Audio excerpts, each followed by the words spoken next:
Yeah. All right. Thank you so much for joining me today. Hi, Product Champs, and welcome back to the Product Champs Studio, your go-to destination for all things product. And I'm Charity. Today, we'll be diving into the world of freelancing for product designers. And I'm thrilled to have a freelance veteran joining me today. Liz Hamburger is a seasoned freelance product designer with a remarkable 10 years of experience, during which she's been working on multiple different products across different industries. And yeah, today we get to hear all the invaluable insights into her world of freelancing as a designer. So, whether you're a long-time designer looking to make the leap into freelancing, or you're simply just starting out in the field, you're in for a treat. And don't forget to like, subscribe, and share the episode with your product community. So, without further ado, welcome to the show, Liz. How are you today? Hello, thank you for having me. I'm so excited to talk all about freelance things, Yeah. one of the topics I absolutely love. So, yeah, thanks again for having me. It's a total pleasure to have you today. And so tell us a little bit about yourself. What are you currently working on? What have you worked on in the past? Yeah, just Yeah, give us all the deets. How did you get sure. into freelance? Yeah. Yeah, so to start off, as you've already mentioned, I'm a freelance product designer. I think I've been permanently freelance for the last Mm, 2 years now.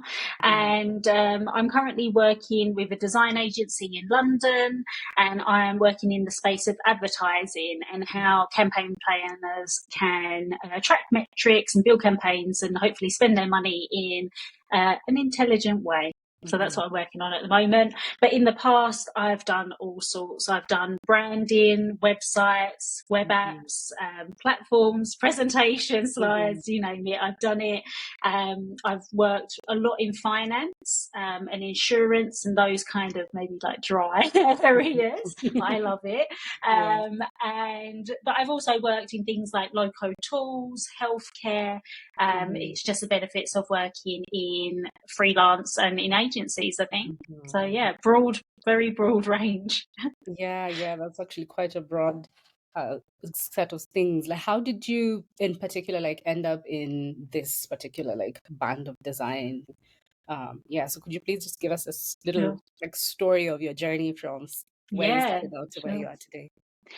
Yeah, so I guess I've been one of those odd people who've Mm, always known that they want to do design. I never knew what form it would take, but when I was at secondary school, we had Photoshop on the computers, and I was obsessed with using that and making all different mm, things. And over the time, I stumbled into college, then into university, and yeah. just went with the flow. I'm very much that kind of person. Haven't planned my Mhm, career mhm, too much. And so originally I wanted to do branding. I really loved print and like the tactileness of mhm, design.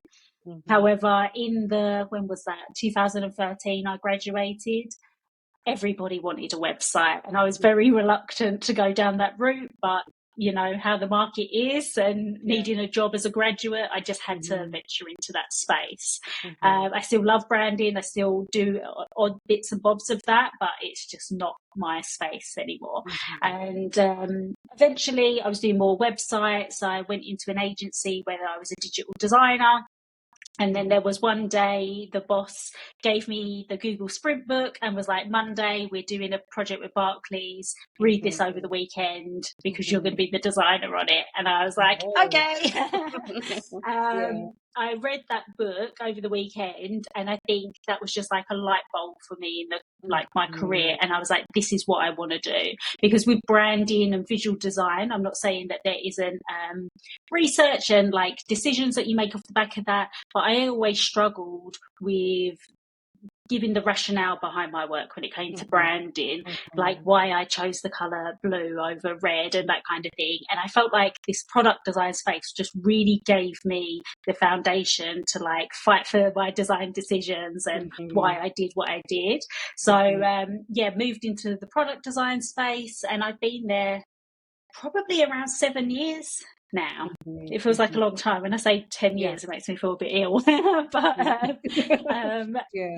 it's been a really good transition. I think starting Yeah. with branding has given me a Mhm, really solid foundation into visual design skills, and then mhm, applying the UX methods and the research frameworks and that kind of thing. I think has really mhm. helped me along along the journey.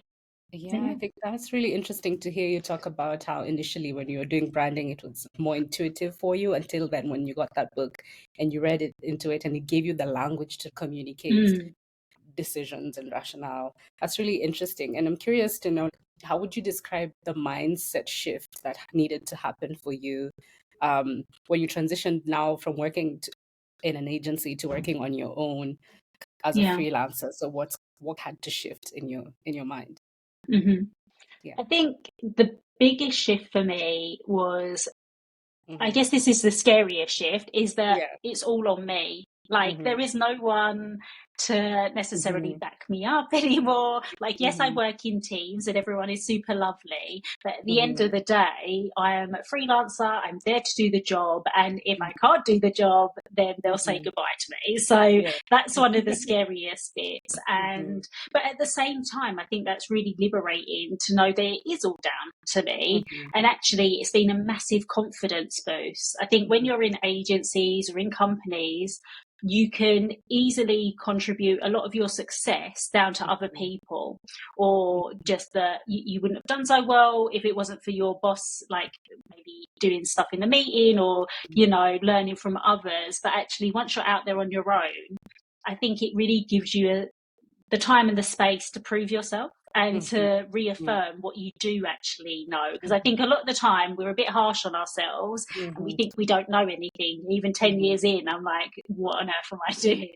But Yeah. actually, when it comes to the push, you Hmm. do like know what you're doing. Have you found Yeah. like similar, like when working on your own and that kind of thing? Yeah, yeah, exactly. There's literally nobody to hide behind, essentially. So you, whether or not you're feeling the imposter syndrome, you just have to get out there. You just have to do the work and show up and, just give it your best. So I think I Yeah. 100% agree with you on that. Yeah.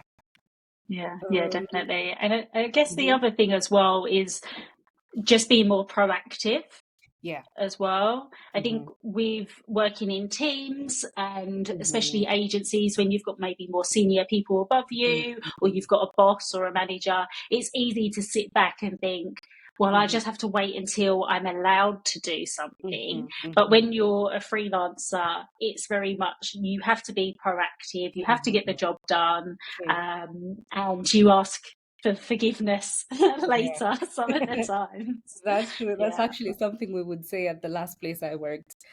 We used to say we prefer to ask for forgiveness and not permission. So just go right on ahead Yeah. and do something proactively as opposed to waiting for your manager who will wait for their manager's manager to actually get Yeah. permission to do something. So yeah, I think I Yeah. really Yeah. relate to that particular bit of experience that you've had. Yeah. Yeah. So I'm really curious now to talk about how you approach finding new business. Like when you initially started Mhm. off on your own, how did you go about finding your first clients? And how do you Mhm. turn those I, clients into people that come back?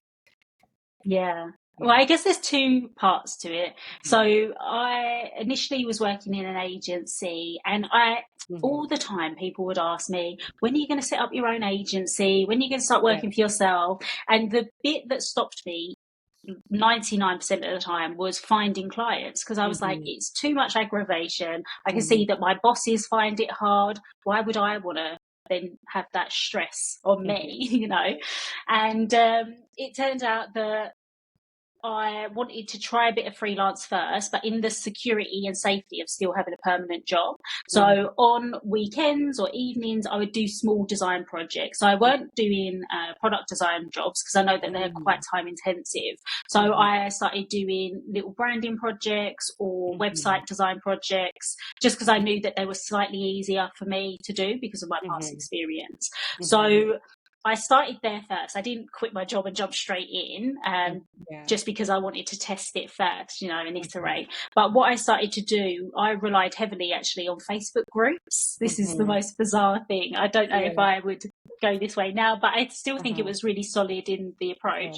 And there's a lot of local businesses or local Mm-hmm. networks and communities, and you are always finding people and they're going, does anyone know a designer? Can anyone design me a logo? Can Mm-hmm. anyone make me a Mm-hmm. website? And they Yeah. are a prime opportunity to introduce yourself, show your skills, and get that experience of working for Mm-hmm. yourself. Because I think the trickiest bit as well is Mm-hmm. managing projects for yourself. for the first time, and dealing with a client, dealing with negotiating the price, the time, the deliverables, that kind of thing.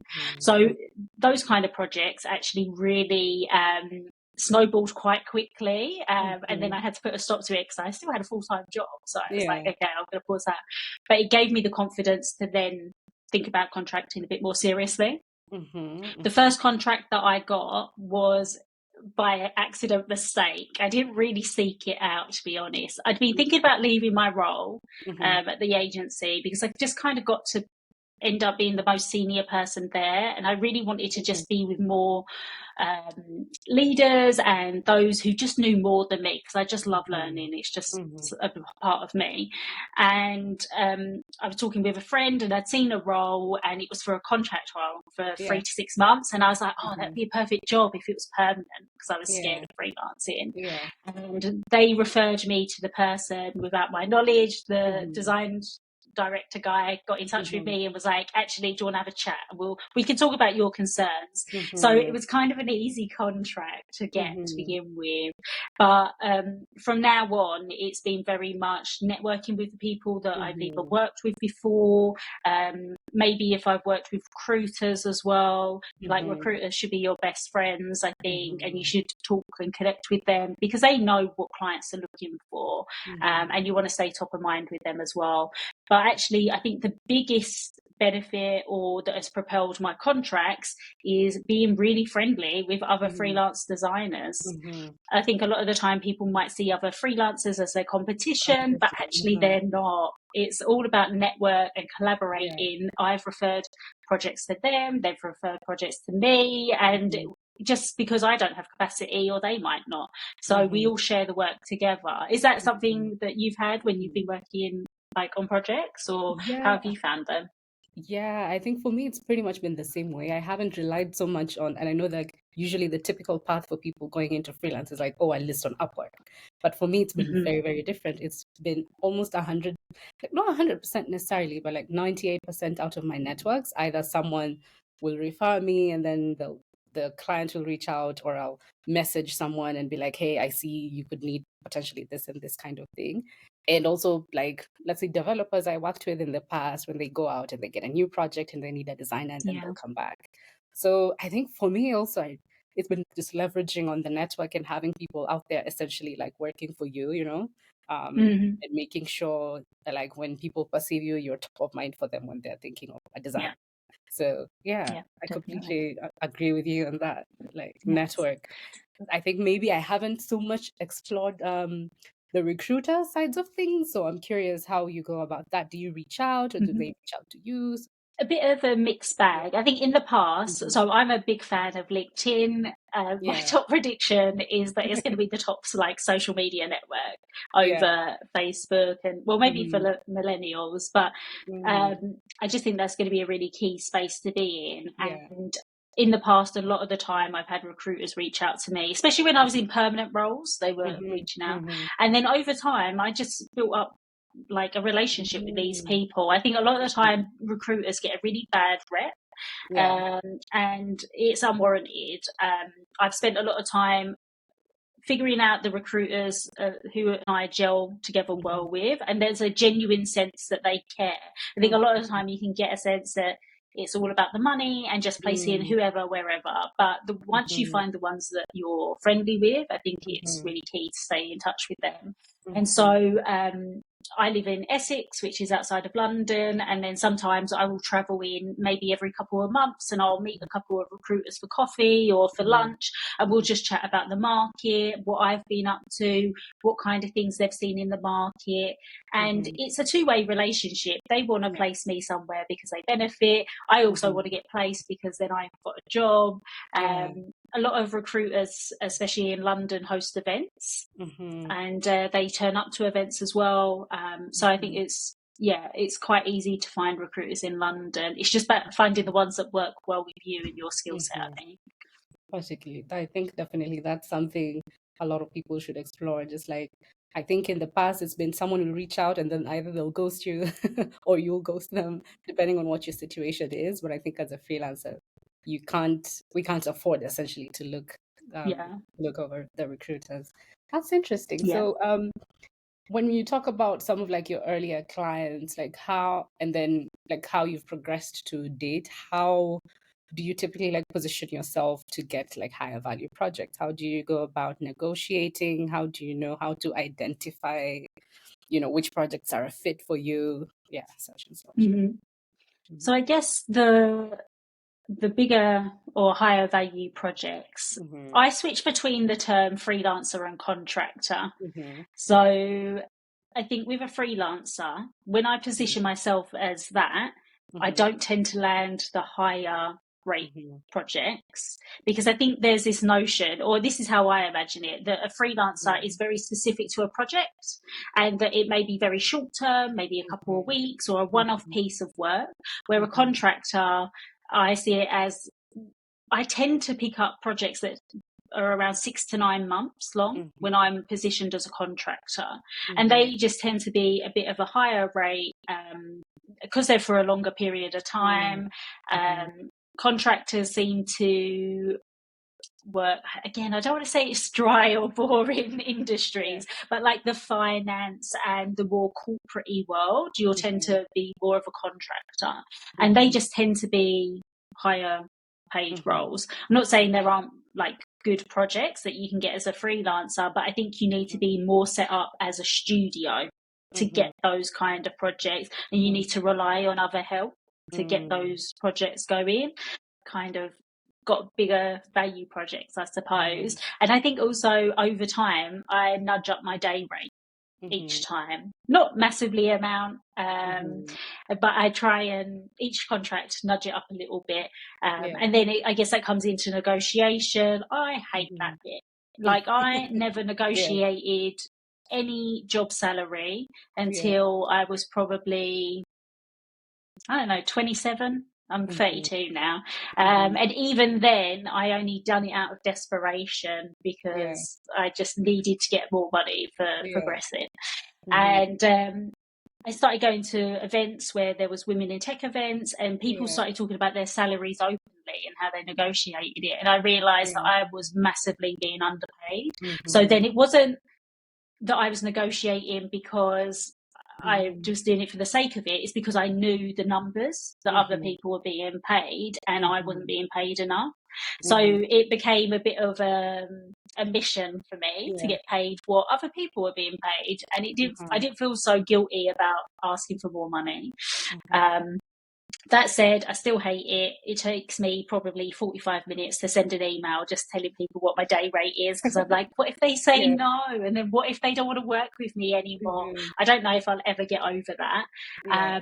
But I tend to now do my research. I think that's the Mm-hmm. number one thing because then it gives you confidence that Mm-hmm. I've not just plucked this number out of the air. This is Mm-hmm. what other people are charging. This is what the industry Mm-hmm. standard is. Mm-hmm. And then I also try and ask what their budget is first Mm-hmm. because they will have a budget in mind. So Mm-hmm. I hate this game that we all Yeah. play. Just let's all be honest with each other. Mm-hmm. And then I tend to have to lean into that game where I Yeah. charge or say that my day rate's slightly more because I know Mm-hmm. they'll knock it down to what I Mm-hmm. actually want. So Exactly. it's just that kind of thing. And then I also Yeah. try when I'm doing those emails is just think, what would I be telling one of my friends if Mm-hmm. they were going to be applying for a job or a Yeah. role? Yeah. And try and not make it so much about me. But Yeah. I don't know. How have you found negotiating with Yeah. people? I just really hate it. Me too. I think that's actually the worst part because it's like you have clients you really like, and like this is the part that's so sticky for them, and it's like really a really tense situation. And usually there's like, oh, we don't really have a budget. Just tell us what you have in mind. Tell us Yeah. what your rate is, and then you'll tell them, and they'll be like, oh, that's too high. So there is a number. So usually I tell them, Yeah. okay, then what number works for you, and then like we can figure something out. Maybe we'll adjust the scope, or maybe we'll adjust the duration, just to kind of, especially for projects that I really like. I think Mm. that I like to be a little bit more flexible in terms of how I'm Yeah. pricing myself. And yeah, and typically I found that like when you give them, like, of course, as you said, like, what the market rate is, so you can clearly tell them this is what other people will charge you, this is what I'm able to deliver for you in this amount of time for this like amount of cash. And then like you just start from there. And I think at some point you kind of learn where like the amounts that tends to give your clients like Yeah. is it sticker shock? It's like so you eventually like learn to predict like for this type of project this is the kind of amount that I Mm. can charge for this other type this way. Yeah. So I think I'm still learning. Definitely there's a science to it or an art to it. And I'm not Yeah. perfect yet. But at least we're negotiating. Yeah. That is Yeah. very true. We're making progress for sure. Exactly. Yeah. Yeah.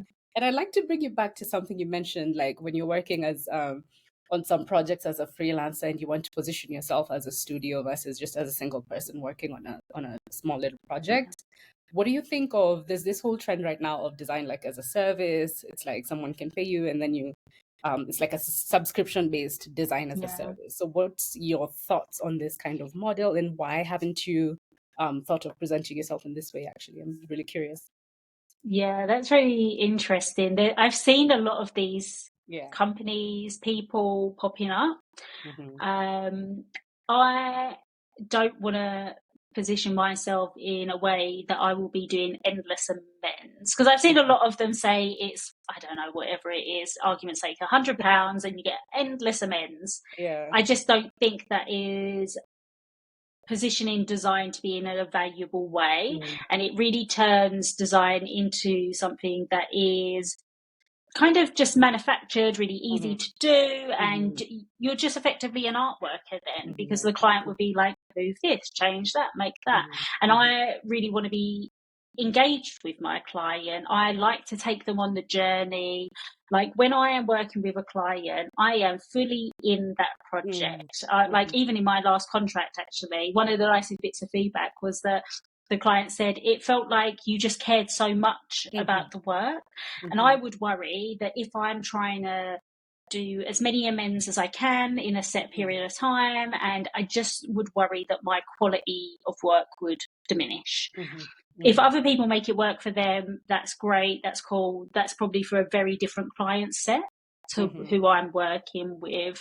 Hmm. But I've seen a lot of them crop up. I just don't know how sustainable it would Yeah, be. But that's true. yeah, I don't know. What have you? Yeah. How have you found it? What have you thought? Yeah, I think I'm more on your train of thought. Like, I tend to actually sometimes refer to some of the conversations I have with my clients as almost, it's very similar to like a therapy session because most of the time they'll Yeah. call you and they just want to discuss the project and, they want to have you as a thought partner. Hmm. But I tend to see like this like, oh, design as a subscription model. It's kind of like, as you said, like a feature factory, right? It's like you're Yeah. being given a set of requirements and you just implement those as is, change it to whatever they want you to change it to, but it's not really a matter of like, oh, you can push back or you can suggest or you're not exactly a strategic partner. And I think this is what has put design in the situation where we're at right now. When there's a layoff, it's Yeah. design that's first to go, because of how Hmm. we positioned ourselves as, hey, we're your little like, color bunnies, please like tell me and I'll Yeah. a shape for you and I'll make a rectangle. Um, as Yeah. opposed to being the founder's like strategic partner and Yeah. being delivering like more value beyond, Figma. So I Yeah. think I pretty much agree with you on that. And I think I'm curious to see how this models, and I'm not against them. I'm very sure like there's people that find value in that kind of model, but I'm really curious to see how they scale in the long term. Um, Yeah, definitely. Because also what you're saying there about the strategic part as well, mhm, design, or I think working with a designer, isn't just about the pixels, like you're mhm, saying. There's also the project management. Sometimes the client doesn't even know what they need. Or mhm. there's been times that I've discussed with a client and I'm like, you don't even need a designer, Yeah, to be that's honest. And so, yeah. like, if I was working in the subscription model space, it Mm, would be very easy, I imagine, just mhm, to say, okay, you want these design changes or you want this feature design, I'll just do it. And I mhm. think that would go against my kind of like moral compass a little Yeah, bit, because I never want to sell someone something they don't actually they need. don't need. Yeah, that's true. That's very true. And I think also it also depends, I think, on where you lie so much as a designer. Like, do you Mm, really just like to be in your Figma file, or do you also like to be on the side that's doing a bit more discovery, like that type yeah. of work? So I think it really depends. Mhm. on the type of designer that you are. Yeah. Um, yeah, that's interesting. How do you decide that an opportunity is right for you? I think we kind of have discussed that, but maybe we can talk about that more explicitly. So, how do you go about? So, you have this opportunity on the table. How do you decide that I'm going to work with this person or this company? How do you, Yeah. what actions do you take if you decide that this isn't the right opportunity for you? Yeah. I Mhm. guess first of all, if I'm being like super honest, it Yeah, depends on my financial situation at the time. that's If true. Mhm. yeah, if I've not Yeah. been working or I've been out of a Mhm. contract for a little while, because I Yeah. tend to have this habit that I'll work for 6 to 9 months, then I'll Mhm. take a break, and then Yeah. I'm like, oh, I've rinsed my savings. I probably Mhm. should get a contract. Yeah. Um, so that's the first thing. Like, Mhm. how much do I need the Yeah. money? Yeah. First, because I think that always, like, you're not always in a privileged position to be picky when it's a contractor. Mhm. Mhm. Um, and then I think next it comes down to asking a lot of questions when I'm looking at these roles. Like, Mhm. is it clear that they need design? Like I said Mhm. before, like sometimes Mhm. people don't need a designer, and I'm not going to work there because it won't be enjoyable for me, it won't be enjoyable for Mhm. them, they won't get the value. And Mhm. then I think speaking with them to understand what their expectations are. What do they want to achieve through design? Mhm. Because sometimes contracts, especially in that more contractor space, it is Mhm. about having a bum on a seat, just getting through the work. They've Yeah. sold 6 months of work to a client. They just need a designer there. So Mhm. that's cool, that's fine. Or there might be a client who's like brand new project, it's a Mhm. freelance project and it's more strategic and I can do more creative things. So it's Mhm. about just understanding what they really want from me and my skill Mhm. set. And I think Mhm. as well, just really understanding what skills I can give them. If someone's Mhm. saying, I want someone who loves design systems and is really Mhm. good at that, that's not going to be me. I'm just not Mhm. a design system kind of girl. Yeah. So, Mhm. um, asking those kind of questions as well, because I think as you get more experience as a Mhm. designer and especially in freelance, you have to be really ready to say no to stuff, Mhm. Mhm. and know that you're not the right person. I think Mhm. I've learned from many mistakes now that I've said yes to everything because I get so excited about new projects. I'm like, yeah, I can do that. Yeah. And actually, I don't really enjoy it or I'm not Mhm. really quite the right fit for the role. Mhm. So I think it's being really more mindful of that. And then I Mhm. think the final thing is just relying on gut feel. Like when I Mhm. speak to the client or the project manager, like how Mhm. do I feel about it? Do I feel really Mhm. excited? Mhm. Or is this a role that I'm taking because I have to take it? Mhm. And I think that's really important. There was a Yeah. time before I had two contracts available Mhm. to me, Mhm. and one I was offered first, and I just didn't have the right gut feel. And I felt Mhm. so silly because I Yeah. was going to reject a really good day rate on a Yeah. 3 month contract, but I just Mhm. didn't feel like it aligned. In the end, it all worked out fine, and I got a different contract. But it's just Yeah. those things I think are really Yeah. important to listen to how you feel Mhm. as well, not just always like how you think about it, but how you feel. Mhm. But yeah. But 100%. yeah, I what think about you? How do you decide? Yeah. yeah. For me also, I think my gut also plays a huge role in the decisions Hmm. I make. And first of all, of course, as you mentioned before, my financial situation. So how desperate am Yeah. I for this project? That's number one. And then of course, I think after that, my gut. Because usually, like sometimes when I just for no reason just really don't want to do something, but if I go ahead Mm. and push myself to do the project, there's, you'll quickly uncover what your gut was trying to tell you. It's either something to do with like the project itself, like the ethics of it, or Hmm. maybe how you're engaging with the client, like it's just not 100% where you need it to be, or like you know um maybe the requirements were too abstract or they're not really sure, and then like they'll how sometimes like your outcomes are really attached to a very abstract set of requirements that was never Yeah. really clearly defined initially. So it's like Yeah. how do you measure whether the project was successful or not? So I Hmm. try to determine, is the client willing to work with me to uncover what the true need is, or is it just going to be, hey, we're dumping this very vague thing on you, and you need to deliver, and you need to deliver by this Yeah. day. And if it's not, well, we won't pay because it's, you didn't give us what we wanted, but we didn't know what we wanted. So it's like, a bunch Yeah. of different things. So like, how are things vague? Are we willing to go into the thick of things and like work together and create a form of alignment and clarity? and the gut feeling. So I think there's a bunch of different things too, and there's always that little lump in your throat when you turn down a project, and sometimes you Yeah. don't really know where the next project is coming from. So it takes, I think, an incredible amount of strength and courage, in essence, to turn down something. Yeah. Um, yeah. And like, how do you have like a script that you follow? I'm curious for turning down a project. What do you say? Mhm. Um, Not necessarily a Yeah. script. I think I try Hmm. and not burn any bridges, because Yeah. just because this one isn't working out or isn't Yeah. right for me doesn't say another Yeah. one might be. And also, if that person Mm. moves around, like, yeah, network is the Yeah. biggest thing 100%. ever.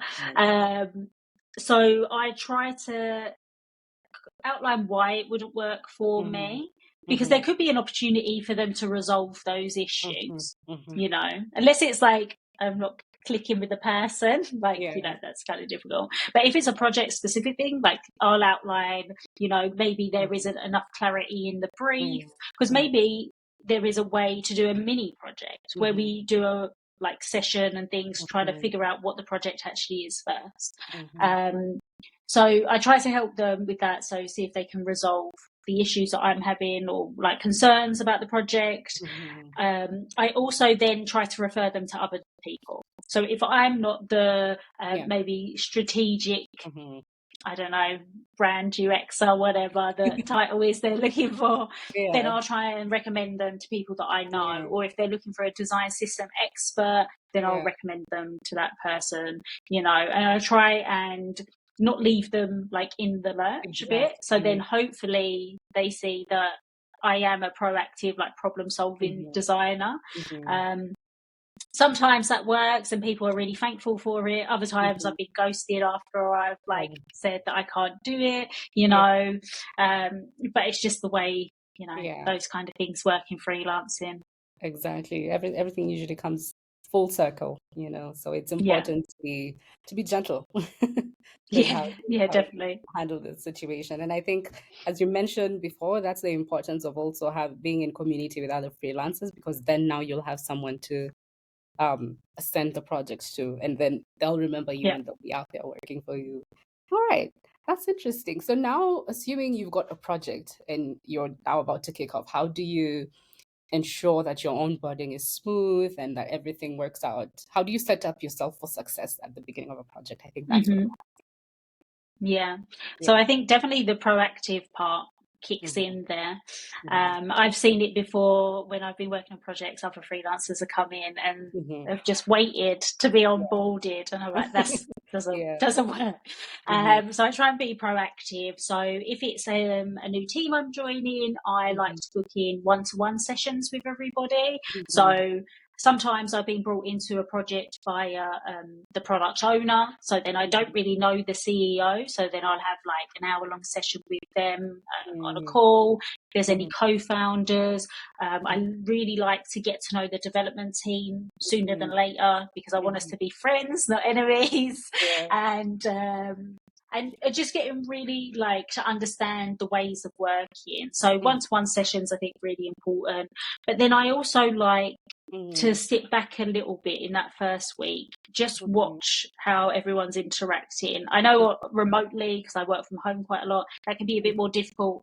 But when there's those online stand-ups and meetings, I Hmm. want to be absorbing the information Hmm. rather than getting stuck in straight away. I think it really tells you the dynamics of the team, because it is important, like knowing the hierarchy of a Hmm. company and who not to upset and those kinds of things. Yeah. And then I think you just learn a lot as well. Asking Hmm. loads of questions Hmm. as well, I think, is really important. I've made the mistake before early on in contracting Hmm. where I've been too proactive or maybe too ambitious, and I've gone in guns blazing, go, we should do this, we should do that. And Hmm. actually I turned out to be very annoying to the rest Hmm. of the team, because there's a lot of reasons Yeah. why things are the way they are. So Yeah. I think it's really important to take the time to get up to speed and Hmm. ask the stupid questions as well. You want to clear those like silly questions out in the first week or so. Hmm. Um, and then just kind of things of questions of like, where can I add the most value right now? I'm quite honest and open and ask people after the first week, 4 weeks, saying, is there anything I'm doing that you don't want to see or you would like to see? Is there anything missing or any concerns? Like, I'm very open and honest about these kind of check-in moments as well. But making sure that I'm documenting things. But I think the number one thing is getting time with everyone that you're working with and just asking as many questions as possible. That's true. I think that's really important, just gathering as much context of what you're about to work on as possible before you actually dig in and jump in and start doing the tactical bits. And I like also what you said about feedback, just kind of, always, it's like whoever has hired you or your teammates can give you a gut check. It's like a gut check. Tell them this is what I've observed, this is what I'm thinking of doing. What do you think? So they just help you calibrate your work in the right direction. And I think that's super important that you've mentioned that. So like talking about now, how do you talk about your projects? And I think one thing we face as designers is we often have like a lot of work. Like for myself, I think like the volume of the work I've done is under NDA. And I've always struggled. How do I talk about this project that I did that right now, if everyone could see it, would be the most awesome, project. It would get me a lot of clients. But I really can't say anything about it. So how do you go about discussing projects that are under NDA? Maybe you can talk a little bit about how to build a portfolio, a freelance portfolio of work. Yeah, it is a tricky one, for sure. I must have been asked this question quite a few times over the last few weeks. I need to write a post about it, actually. But I think a lot of people do get hung up on the NDA thing. And I think it's really important, if you've got the NDAs to hand, reading through them, because I'm not sure how it works in other like countries, but in the UK, I'm 90% sure, don't maybe fact check me on this. It's not a legal binding thing. However, you could face some kind of monetary issue, so you could get sued or that kind of thing. So it's not like you'll go to jail. Like, it's not that kind of, because I think a lot of junior designers get really scared. They're like, oh my god, I'm going to go to prison. And that is not going to be the case. So I think first of all is like, read the contract or the NDA that you signed and look what it says, because a lot of the time, once things are in the public domain, you can talk about them, but a lot of people don't think they can. And also a lot of the time it's about confidentiality. So you can still talk about the project, but you can't say who you worked for, or you can't reveal company trade secrets. Like, so for example, if I'm working or done a project for Barclays, I'm probably not going to show that project to Monzo, because it's in the same space. But if I was working for, I don't know, a cat charity, then maybe I would, because it doesn't really have a conflict of interest. So I think it's being like mindful of the kind of content that you're showing. But with that as well, if there is a project or you're struggling because all of your projects are under NDA, I think showing them with maybe blurred out logos or without the brand names, putting fake names in, and just changing it so it's not highly identifiable. Personally, for me, I don't think any of my work online at all. So my website is just a picture of me, I think, and talking about what I do and the brands I work with. And so I don't then struggle really with that the issue of the NDAs. I do have a portfolio that I will only share with people on calls. So, and then I also mindful to tell people that this is work that should not be distributed. Do not film it, do not record it, do not, share with anyone else, because it's under NDA. And I think a lot of hiring managers and those that are interviewing designers understand the lay of the land. It's kind of like a sort of polite agreement, would you say, that this shouldn't be shipped? So I think a lot of that happens. People just don't say it. That's the only thing.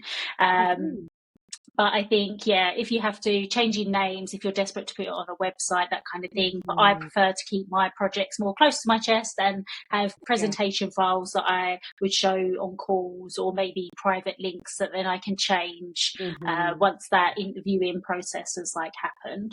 Yeah, yeah. I Yeah. think that's really nice that you said that. I think particularly adding that disclaimer that, hey, this do not distribute this work outside of the conversation between ourselves, having that link that maybe expires after some time. I think that's Hmm. definitely something I should consider doing myself, because usually I'll just like blur out some details, remove logos, and put the fake names. Yeah, but I haven't added that extra disclaimer, and I think that's a little extra layer of security that could potentially Yeah. be, you know, um, Mm. matter more. Because you're right in what you said about like sometimes you have these amazing clients and you Yeah. do in the interview want to Mhm, talk about this mhm, massive brand you've worked mhm. with, or this, you know, the high credentials that they've got, because that will Exactly.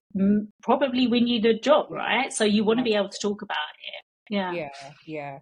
And I think another thing when you think about NDAs, I think clients look at how you treat your previous clients' confidential Yeah. documents, and they put this into perspective when they think about hiring you. So it's really Hmm. important how you handle this information and not be like, hey, here's the blueprint to my client's Yeah. Here's a house. Figma file. Have it all. Yeah. This is where they got their, the secret sauce of this X and X Hmm. company. All right. Um, so what are some of the challenges that you've come to expect that are very specific to like your design freelance career? Mm. Well, first of all, getting paid on time. Yeah. That's the number one nightmare. Yeah. Um, to be fair, it hasn't been Mm, that bad. I think mhm, the thing that I found, the larger the company, the more mhm, likely you're going to get paid late. mhm, Just because mhm, there's so many logistics, there's lots of mhm, people involved, and that's mhm, one thing. So factoring that in mind. The smaller the client, I found it's not too bad. mhm. Most of the time, my one man band Yeah. clients, Yeah. they pay me on the day. As soon as I send the Oh. invoice, they're paid, Mhm, which is brilliant. But as the clients get bigger, as mhm, the client fee gets bigger, it tends to get mhm, slower. So I think that's one of mhm, the biggest challenges a lot of freelancers face. I've seen mhm. one of my buddies recently 6 months to get paid by one company, which is shocking, isn't it? Yeah. So Absurd. yeah, They would at so least it's pay one half of or the, something upfront. Yeah. yeah, yeah. And I Yeah. do recommend that Mhm, to a lot of people who do project based work. It's a bit mhm, difficult when you're like on a rolling contract to charge up front, mm, but if it is mhm, a project for, you know, specific one, definitely mhm, ask for money up front. mhm, mhm, Because it shows that you're both serious about like the mhm. project for sure. Um, I think one of the other struggles I found still, and I'm trying to get that balance right as a freelancer, is Yeah. taking time off Mhm, with mhm, working. I think mhm. when you're a permanent employee, you know Mhm. that you're getting your holiday pay and you're like, oh, I'll have a Yeah. week, 2 weeks off in, I don't know, a sunny Mhm, location. mhm, But as a contractor, it's very prominent in my mind. And I don't know mhm, if I'll be able to shift this soon. mhm, But thinking about I'm losing money by not working, mm, you know? mhm. So if I have a day off, that's a whole day's rate gone. Or if I That's have the true. afternoon off, it's very Exactly. hard to shift that mentality. And Mhm, that's why I tend to do the stint of the projects mhm, that I do. And then I force myself to take a month mhm, to 6 weeks or so mhm, off. mhm. It's probably not the best way to do it, but that's one of my challenges I found with freelancing.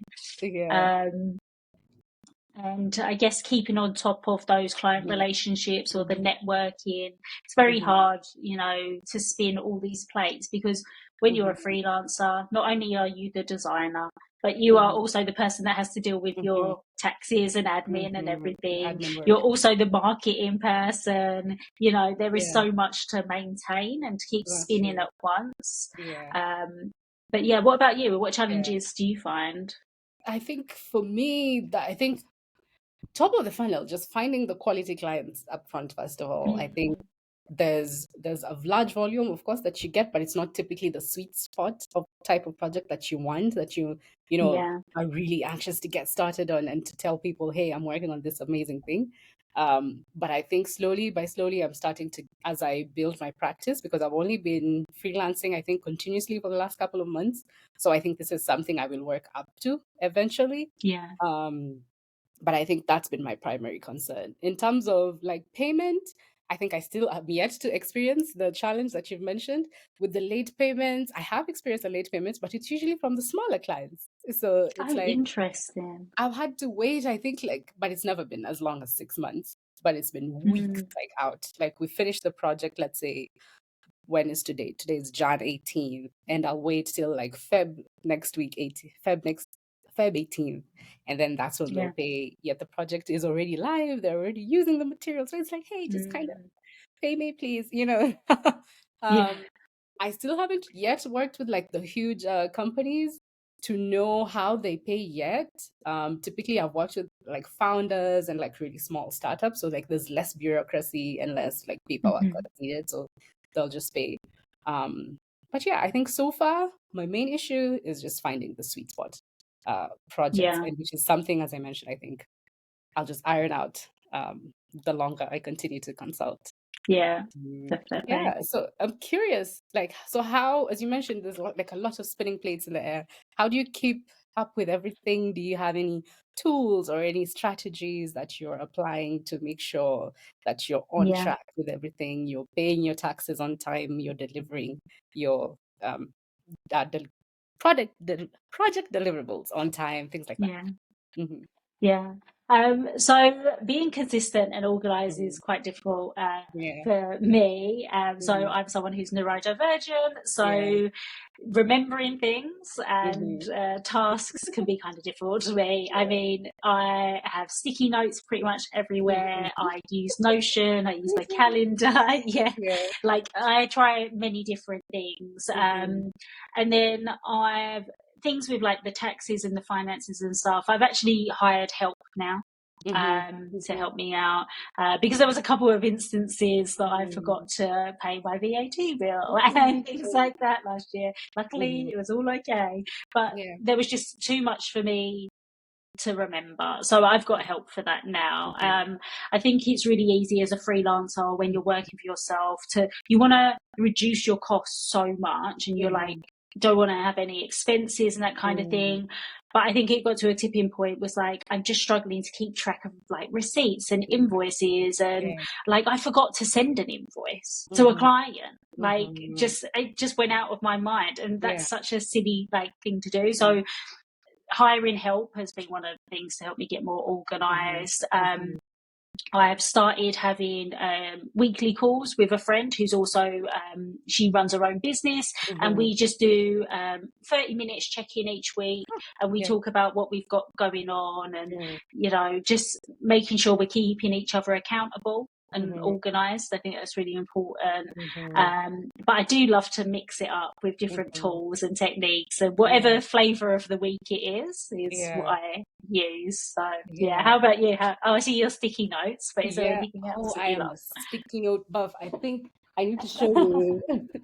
Like, I have a little physical like Kanban board, Oh my god, and I put, love that. stickies across. I love my Notion. Notion is like godsend Hmm. for me. I have so many sticky notes all over the place, just little stacks everywhere. Yeah, So when I think of something, I'll like note it down. Because for me, I think it's very easy to forget things if they're not visual. So if I don't have it right in front of me, hey, Charity, finish this today, and I end up wandering into the kitchen and getting on YouTube or something or yeah. Instagram. And then that's how my day goes. I'm not going to do anything. So I need all these visual reminders. I even have sticky notes in the kitchen um, I love that. for like meal preps that I need to do. So like I think that visual system. I think it's really Mm, about knowing yourself and yeah, knowing um, how you work. And I think you have to work with yourself for some time to understand, hey, this is just a gap that I have that I need yeah, to find a way around. And I think when you're working, maybe in a company somewhere, there's always like your manager or someone that'll ping you and remind you. yeah, But when you're working on your own, it's really just up to you to figure out what works best for me. Is it yeah, to have an Asana or a Jira or something like what you need to kind of like figure out what works best for you. So I think yeah, what I've definitely. discovered best for me is a combination of Notion and sticky notes. And Yeah. I actually do my invoices like manually on Canva. And I Oh, think interesting. as my business scales, maybe it would be good to get a tool for that. But I think for now, what's working for me is just Canva. So Yeah. I think the tools change with time. Um, Mm. And I definitely. think also getting outside help helps. So far, I've just paid my taxes on my own, but I can see a situation where I would need to also get outside help. Um, Yeah. yeah, I mean, the UK tax system is so yeah, confusing. So much to read. I'm like, true. I just need help with those kind of Yeah, things. I think maybe tax needs designing, because also in Oh, in it Kenya does. as well, I don't understand why make it so hard to pay taxes, like we want to pay the taxes, but we just can't Yeah, find what we need, and we yeah. have to take all this time or pay all this money to people to do this for us. I think it should just be an intuitive system, input like your bank or something, input this and that. Yo, I could go on and on about taxes. I really like also what you said about like having your check-in partner. And I think that's something Mhm. really I'm going to consider having, that accountability buddy in a sense that could, Yeah. hey, you said this last week, were you able to do it? Um, Having check-ins with somebody could really help as well. I think that's interesting. You mentioned being neurodivergent, which are some of the ways that this manifests in your freelance practice, and how do you work Mhm. around it Yeah. Well, I beyond? guess the pros of it Yeah, is the quick decision hmm, making. So I jumped from being, yeah, when was it? I started thinking about going and contracting on the hmm, Friday. I hmm, remember I think it was May 2022. yeah, And then by the Monday, I handed my notice in of my hmm, permanent job because I'm very impulsive. So yeah, it was a pro to do that. hmm, But I also then, I'm very impulsive, but I do an intense amount of research in a short yeah, amount of time. So, hmm, I mean, it was pros in that yeah, respect. the hyper focus. I, Hmm, yeah, exactly. It was hmm, very much my forefront of yeah, mind. And then I think the other benefits are that I naturally ask a lot of questions because yeah, I always like kind of struggle with the things that aren't said, hmm, like the reading between the lines. hmm, So I will ask a lot of questions because I just hmm, really need the clarity to hmm, understand what people want from me, expect from me. I don't hmm, like to leave things up in the air hmm, and make assumptions about things. I like to really know what needs to be done. yeah, I think as well, it helps me naturally be a planner as hmm, well and an hmm, organizer. hmm, I can't organize my own life, but when it comes to someone else's project, I'm yeah, really good at it. hmm, So getting things in order, yeah, seeing the gaps, I think hmm, just naturally making connections to things that others mm, might not have seen yeah, before, just because my brain goes about 5,000 miles an hour. So then yeah, I jump ahead in these kind of things. hmm, That said, I can find things incredibly stressful. hmm, So when I'm working with people who aren't very good at clarity, or they're not clear on deadlines, I can find that hmm, quite stressful because to me everything has the same level of hmm, urgency. I'm not hmm, able to put things aside and think, oh, I'll hmm, get back to that later. It has to hmm. be done now for me. Now, And yeah. so it can be a bit stressful, but I've been Mhm, really fortunate to work with some amazing product owners and project mhm, managers who I've like explained to them how like my brain works, and they're like, mhm. okay, let's make sure that we work together in a way where you can work your best, which Yeah. I'm really Mhm, grateful for. Things as well, getting distracted is mhm. another thing. So a lot of the time I have my computer set to do not disturb because Yeah. Slack will just not like distract Mhm. me. Or I'm a big fan of Flow Club. I don't know if Yeah. you've heard of that one. Flow? No? And yeah, I'm obsessed with it. So it's Mhm, basically that you join a group. I'm now a host on there, so I host mhm. sessions as well. Oh, wow. And Mhm, yeah, you can have like 30 minutes to I think 3 hours on there, and you all join, I think up to 8 people, and you have a mhm, task list and you can write mhm, how many things you want to do. You can set the Pomodoro method, you can have mhm, music or muted, and you just talk in the chat. You check in at the start saying what you want to achieve, and then mhm, you check in at the end. And it's all like a mhm, little group of people who are just trying to mhm. be productive in that time period. And it Yeah. really helps me focus because you can have your camera on, and Mhm, it's that mhm. body doubling for me. If I Yeah. see someone being really productive, Yeah. it helps me a lot. Nice. It's like accountability buddies at scale. Yeah. Yeah. Interesting. Worldwide. It's been Yeah. amazing. Oh, and you also get to meet all these new people. And yeah, Exactly. I think that brings me to the next question I was going to ask you, which is one of the last ones because I see we're almost at the end. Um, which is I know freelancing can be a very isolating like career path for most people. And how do you go about, building relationships, finding community, and creating these opportunities for yourself to not be working on your own so much? So I think Flow Hmm. Club is one of them, and I'm interested to hear Yeah. which other ways you're going about networking and building Yeah. community. Um, so, like I said, like LinkedIn has been one of the Mhm. biggest ones, but I think I posted about it actually Yeah, today that I'm just struggling with like the two-way conversation. It can be yeah. sometimes very much you're talking into the Hmm. abyss and no one Hmm. really The gets back void. to you. Yeah. Yeah, and other than that, Slack has been a Hmm. big one for me and finding communities there. But I Hmm. find that a lot with these Slack groups, there's a tipping point that they reach a Hmm. certain size, maybe into the hundreds, and then Hmm. the conversation actually reduces. I don't know Hmm. why that is. I don't know if it's people get the fear of talking to each Hmm. other because there's so many It's people, such a or, huge you group. know, Yeah. yeah, or there's a lot more people asking questions than there are Hmm. people contributing to the Hmm. answers, and so they Hmm. kind of dry up. Um, but then I just reach out to people. Hmm. I do a lot of mentoring on ADP lists. Hmm. So people book sessions there, so I get to meet other people, or I can book sessions to be mentored by Hmm. others. Hmm. I've started writing a lot more consistently on my blog. Can I do a plug of Hmm. my newsletter? Hmm. But yeah, I write there, and so I Hmm. use Substack, and that's a community space of Yeah. writers and readers, which is quite nice. Hmm. And then in-person meetups, I'm trying to Hmm. go to more of those. Post-COVID, they've definitely dropped off. Hmm. Um, but I would like to host events in the future, because I think one Yeah. of the biggest things that I've learned as well is that if there is not a community for you Hmm. to join, Hmm. just create it. Like, there Yeah. is nothing stopping That's you from true. making that, and the Yeah. people will come and it will grow. So that's what Yeah. I'm kind of thinking about at the moment, of like Hmm. building a A network and community. community. And Yeah. yeah. Interesting. How That's about really you? interesting. Have you found growing Yeah. communities and that kind of thing? Yeah. I mean, welcome to Product Champs. That's what this is, Yeah. right? Yeah. So initially it was like, how do I approach people without sounding like this person that just wants to, hey, give me a job, hey, give me this.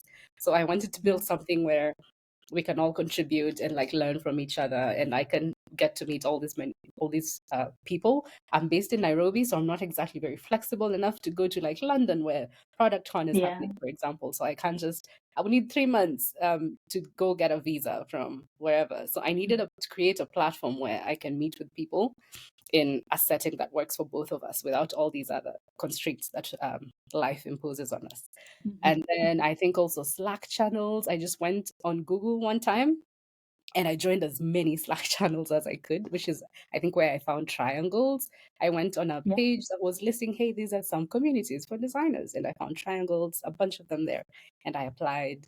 And yeah, I think Slack has been super, super helpful for me, both in terms of like just learning from what people are saying there, asking questions, seeing what type of work they're working on, finding events, virtual events to attend. Hmm. I think it's been super important. And then also attending like events outside that are not necessarily tech related. Like I joined Yeah. a little volunteering group called Junior League. It's usually based in the Americas, but there's a new one in Africa, and the first one is actually the Nairobi chapter that we started last year, and it's Amazing. been amazing. And I got to meet so many amazing people, and I think was like the first like serious meeting we had last year that I attended was in August. And it just, I think, rewired my brain in terms of how I Oh, approach networking. Because usually I'd be like, more like, yeah, I'm not so sure I want to go to events, but these days I'm really clamoring to go to an event. yeah. So I think I've found the value in just, Yeah. putting myself out there, telling people what I do. And much as it's small, it's something, and people tend to appreciate that, and they'll send things your way as long as you ask for the help. So I think Yeah. that's how I'm, going about it. And yeah, I think to echo your sentiments, if you can't find community, build it. Yeah. Yeah. Definitely. And I wanted to give you also the chance to plug yourself. You could talk about your public profiles, maybe give a little advice about freelancing as a designer. Yeah, just Hmm. as a final note. Yeah, so I guess where to find me, LinkedIn Yeah. is my new social network, which I'm obsessed with. I never thought in 100 Yeah. years or whenever LinkedIn started that would be my Uh-huh. social media of choice, but it is. Yeah. So I'm there Hmm. quite often. You can just search Liz Hamburger. You'll Yeah. find me, I'm sure. And Yeah. I also am on Substack. I really love writing, and I post a lot there about design advice, things that I've learned Hmm. over the last 10 years, books that I've read, and that is called Good Designer, and you'll Hmm. find me there. I am trying to kick back off my YouTube channel as well. We'll see if I Yeah. actually get there, but Hmm. more so because I know that everyone wants to read a really long blog post. So Yeah. I want to start sharing videos about the resources that I'm sharing and the tips and tricks, that kind of thing. Hmm. Sometimes it's just easier to see it rather than just read about it. Yeah. So yeah, that's where I am. That's fantastic. And do you have any advice for freelancers, people that are new to freelancing, kind of just testing the waters? What would you tell them? Yeah. Oh, that's a tricky one to Yeah. summarize it all in one thing. Or But like, what's I the best do advice that you have ever been given when it comes to freelance? just to try it. Just to Yeah. try it. It's Yeah. when I was doing my research in Hmm. those 2 days about Yeah. deciding whether to become a freelancer or not, Uh-huh. the people that I spoke to, they were just like, yeah, do it. Like Yeah. now that I've done it, it's not as Hmm. scary as I thought it was going Mm. to be. Hmm. And you can always go back to permanent Yeah. jobs. This is not a one-way door that Yeah. once you're freelance, like, you're not allowed back in to Yeah. permanent jobs. You Hmm. can always do that. But my top tip is Yeah. get all your permanent roles out first, Hmm. because I think once you go freelance, Hmm. like I've done it and I went back to Hmm. permanent, and Hmm. within 2 months I was like, no way, I'm This going back isn't to for me. freelance. Yeah. Yeah, because once you've worked for yourself, it's so Yeah. hard to work for someone else. So I That's think, true. yeah, just keep that in mind. Yeah. So just try it. Yeah. Yeah. We can put like a little swoosh like Nike, like just do it. Yeah. Love Okay. it. Yeah, and that I think that brings us to the end of this conversation. I think this was really fantastic, and I've learned so much from you, Liz. And I couldn't thank Yeah. you enough for joining me on Well, this thank you call. for having me. I've loved chatting with you and hearing your perspective and everything as well. It's been brilliant. Thank you so much. I can't wait to have you back for another video in the future, perhaps to talk Yeah. about other fantastic maybe projects that you have done at the time. Yeah, but it's been amazing. So I think I'll include all the links for that you've mentioned, the Substack, the LinkedIn, and some of the resources you've mentioned, such as Flow Club and everything. And if Mhm. you're watching, you can find this down in the description. And a huge shout out to everyone that's watching and has stuck through to the end. And I hope you found this video very helpful. If you have any questions, drop them in the comments, or we can discuss them on Liz's LinkedIn. And of course, don't forget to give the video a thumbs up and subscribe for more amazing content in the future. So, all right, until next time, bye bye.